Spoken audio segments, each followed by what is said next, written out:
Good morning. I'm Gretchen Christopherson. I'm the one with the two crazy kids in the front. It's kind of my claim to fame, I think, these days. And you know, I've had a really hard time figuring out what to say in today's Mother's Day message. A big part of me wants to get up here and tell you all how much I enjoy being a mom, how much I love my children, how much joy they bring me, and how much they teach me about God's love. And all that would be true. But what else is true is that being a mom is really hard. It's way harder than I ever expected. And if I'm honest, most days I feel like I'm failing. I feel like I've failed my kids. I feel like I haven't lived up to who God expects me to be for them. And I'm guessing I'm not alone in how I feel. Being a mom in 2025 means that we are inundated with messaging through social media, through friends, and through people we don't even know. And these messages are all telling us that what we're not doing, or what we're doing isn't good enough. And who we are isn't good enough. When you look on Instagram, you see some lady 2 states away and how great of a job she's doing. All the other swim team moms, they always manage to get their kids to practice on time. When I look a few rows over at church, that other mom, her children are well-dressed and well-behaved, while mine show up wearing their pajamas and are spinning and running around the sanctuary. It's true.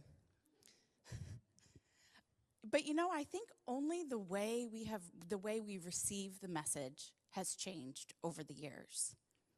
I think Mary probably struggled with a lot of the same feelings of shame and guilt that we do today.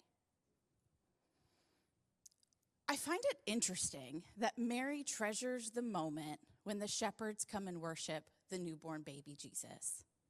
Because I don't know about any of you ladies, but when I had Allison and then Grant, I was swept away in the complete amazement and instant love I felt for them, quickly followed by an overwhelming sense of terror.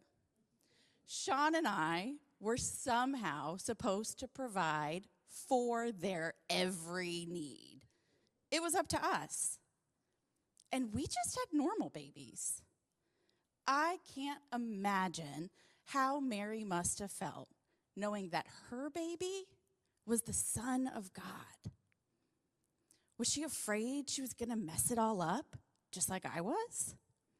Did she feel the weight and the pressure of raising the Son of God? I imagine when the shepherds showed up, it gave her a boost of confidence. I imagine she took a deep breath and told herself, "It's okay. You can do this. God won't let you fail." The next time we hear about Mary treasuring a moment is when she lost Jesus. Now, I have never lost my children for 3 days, at least not yet. But last March, when we moved into our new house, I was out in the yard talking with a neighbor, and Grant came out with me. After a few minutes, he walked away. I assumed he went back inside. Maybe 10 minutes later, Sean came out asking where Grant was, and I said, "Ha ha, very funny. He's inside with you." And the look of panic on his face let me know he wasn't joking. And in a frenzy, we started looking around and shouting out his name, but there was no response. We lost him. Finally, something caught my attention over by the cars, and through the window, I could see Grant playing in the back seat. He must have climbed into play and closed the door behind him. And with the child locks on, he wouldn't have been able to get out. It wasn't 100 degrees yet, but it was still hot.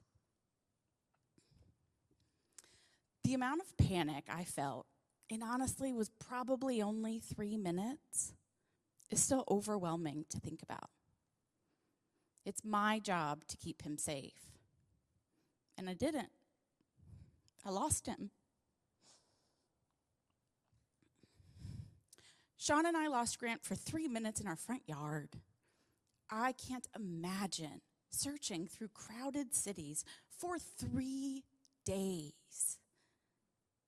And my guess is if there was ever a moment where Mary thought she was going to mess this whole thing up, that was it.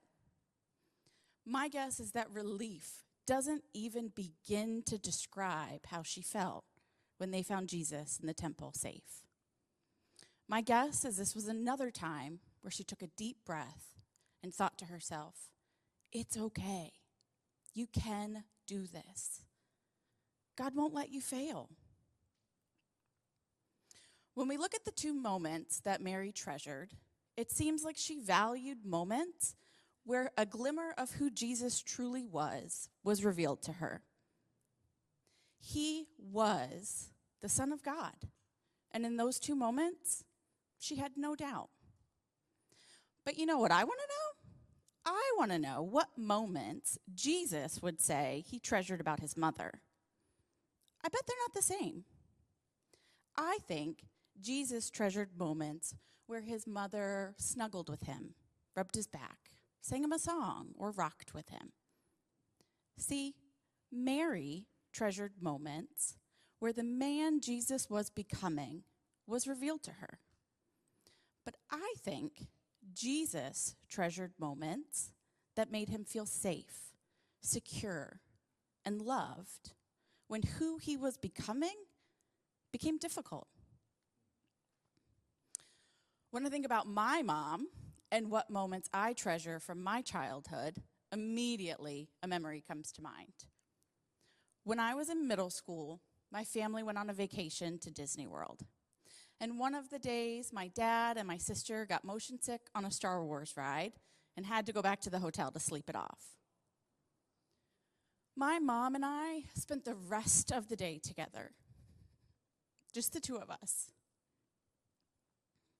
We ended the day at Epcot, sitting on a bench, eating a churro, snuggling under a blanket, and watching the fireworks show. That day came at a very difficult time in my life.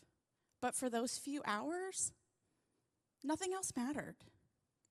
I didn't have to pretend to be somebody that I wasn't. I didn't have to worry what the right thing to say was. For those few hours, I knew that I was loved and cherished, imperfections and all. I treasure that day with my mom, and when things in life have gotten hard, I lean on that memory. It serves as a reminder to me that no matter what happens, no matter how hard things get, there is always a place I can go where I am loved unconditionally. As moms, it can be really hard not to compare ourselves to the moms online or the moms down the street and then feel guilty for what we're not doing for or with our children. But as parents, our job is simply to love our children, provide for their needs, and teach them to love Jesus. That's it. So today, I pray that we all stop trying so hard to have it all, to do it all, to be it all. And instead, we take time and we slow down and we look for opportunities in our relationships where we can create moments that are treasure-worthy.